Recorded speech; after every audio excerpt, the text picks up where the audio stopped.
अस्सलाम वालेकुम मैन जी, good morning. लो जी, फिर से आ गए हम एक और नए हफ्ते के साथ। जब तक तोड़ेंगे नहीं तब तक छोड़ेंगे नहीं। अच्छा, ये मैं हमेशा भूल जाता हूँ, इसलिए मैंने कहा ज़रा एडवांस में ही बोल दें। अच्छा जी, देखते हैं जी मार्केट को, और वहीं से शुरू करते हैं जहाँ से छोड़ा था। अब ये चीज़ क्यों इम्पोर्टेंट है, ये मैं बातें क्यों करता हूँ, और ये एंड ऑफ द डे जो भी मार्केट के अंदर डेवलपमेंट्स होती हैं, ये एक फॉर्मेशंस होती हैं। जो फॉर्मेशंस क्या होती हैं कि ये मार्केट के अंदर हमें एक स्ट्रक्चर बिल्डअप देता है। जिस चीज़ पे मैं हमेशा फोकस देता हूँ, आप लोगों को बताता हूँ, समझाता हूँ कि यार, ये जो मार्केट है, ये इसकी जो भी प्राइस एक्शन फॉर्म्स होते हैं, ये इवेंचुअली बिल्डअप स्ट्रक्चर करते हैं, क्योंकि स्ट्रक्चर ही इस मार्केट का पैटर्न है। इस चीज़ को आप समझ लीजिए। ठीक है जी। अब देखते हैं जी, पहले एक दफ़ा मार्केट के अंदर जाके मैं ज़रा डेली को देखता हूँ। क्यों देखता हूँ वो आपको बता देते हैं कि मार्केट के अंदर पिछले हफ्ते हुआ क्या। ठीक है जी, ये कल की कैंडल है मंडे, और ये आज की कैंडल है ट्यूसडे जो चल रही है। फ्राइडे को मार्केट जो है वो डॉजी क्लोज हुई, उसके बाद गैप अप ओपन होती है, और थर्सडे को मार्केट हमारे पास बेरिश थी। ठीक है, और उससे पहले जब मंडे ट्यूसडे को मैंने एनालिसिस किए थे, तब मैंने आपको यही बोला था कि इस हफ्ते मार्केट मोस्टली बाय साइड पर रह सकती है। तो हमारी वीकली क्लोजिंग जो है वो मिक्स में ही हुई। ठीक है, एक ही दिन हमारा बेरिश रहा है, उसके बाद मार्केट हमारी ओवरऑल बुलिश रही है। अच्छा, बाकी एक और चीज़ जो मैं आप लोगों को बता देता हूँ, वो ये बता देता हूँ कि भाई, एंड ऑफ द डे सबसे इंपॉर्टेंट चीज़ होती है कि हमारी ट्रेंड लाइन देखें अभी तक चल रही है, और ये चलती रहेगी जब तक ब्रेक डाउन नहीं कर जाती। ठीक है, it's a very important trend line, क्योंकि इसके ऊपर ऊपर पूरा डिमांड जोन है, और ये लेवल आप लोगों के साथ मैंने शेयर कर दिया ऑलरेडी। अच्छा, अब मार्केट के अंदर, बल्कि एक और चीज़ आप लोगों को याद कर, मुझे तो याद रहती है, आप लोग भूल जाते हैं। मैंने आप लोगों को एक और चीज़ बताई थी कि मार्केट में एच फोर के ऊपर जब मार्केट बुलिश थी, नीचे से मार्केट ने ब्रेकआउट किया। अब इन चीज़ों को समझा करें कि मार्केट में हमने एज ए डे ट्रेडर करना क्या है, हमने मार्केट के साथ साथ चलना है। That's it. ना हम इसके अगेंस्ट जा सकते हैं, और ना ही हमने इसके आगे खड़े होना है। जहां मार्केट जा रही है, जो मार्केट फॉर्मेशन हो रही है, उसके साथ बैठ जाना डे ट्रेडर का कमाल है और उसका काम है।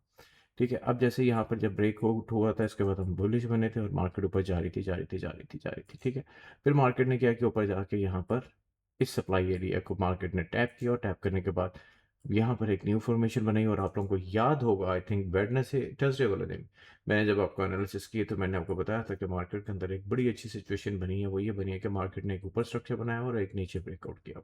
तो मैंने आपको ये बोला था कि अब जो मुझे लगता है कि मार्केट इस रेंज के अंदर साइडवेज रहेगी कुछ टाइम तक। अगर आप लोगों को याद हो तो बोल दीजिएगा कि सर याद है, आपने बताया था। अब मैंने क्यों बताया था, मैंने इसलिए बताया था कि जब भी मार्केट के अंदर इस तरह की फॉर्मेशंस होती हैं, और मैंने आपको पीछे रेफरेंस के साथ भी दिखाया था।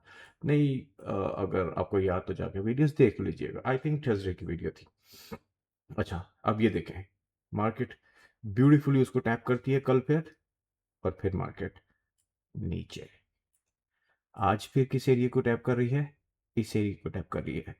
अब वेरी मच पॉसिबल है, आज ट्यूसडे है, कल एफओएमसी आनी है, वेरी मच पॉसिबल है कि मार्केट इसी रेंज के अंदर रहेगी, इसी एरिया के अंदर मार्केट, इसी एरिया के अंदर मार्केट रहने के चांसेस बहुत ब्राइट हैं।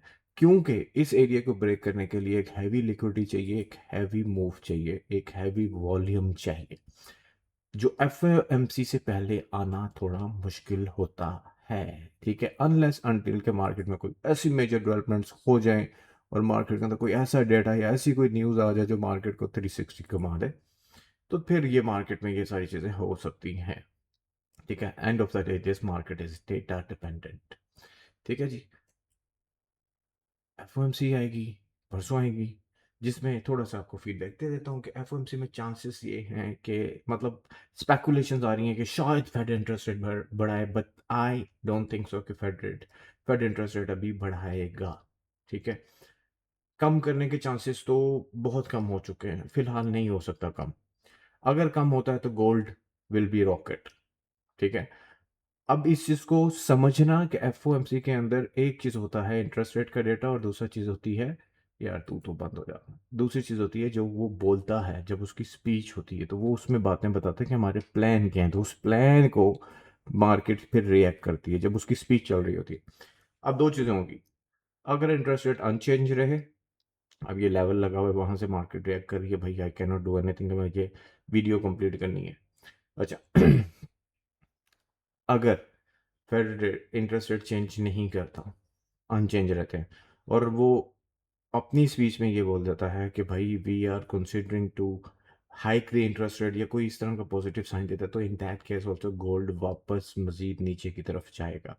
Any sign of increasing interest rate in future, और अगर उसने फॉर एग्जाम्पल बोल दिया कि हम जॉब का डेटा देख रहे हैं, अगर वो पॉजिटिव आया तो विल, नेगेटिव आया तो विल सी कि हम इंटरेस्ट रेट बढ़ाएंगे, तो फिर आपकी नज़र सीधा जानी चाहिए जॉब डेटा पे कि नेक्स्ट जॉब डेटा जैसे ही आएगा मार्केट आपको फॉर रिएक्ट देना शुरू कर देगी। तो इस तरह फंडामेंटल्स को रीड किया जाता है।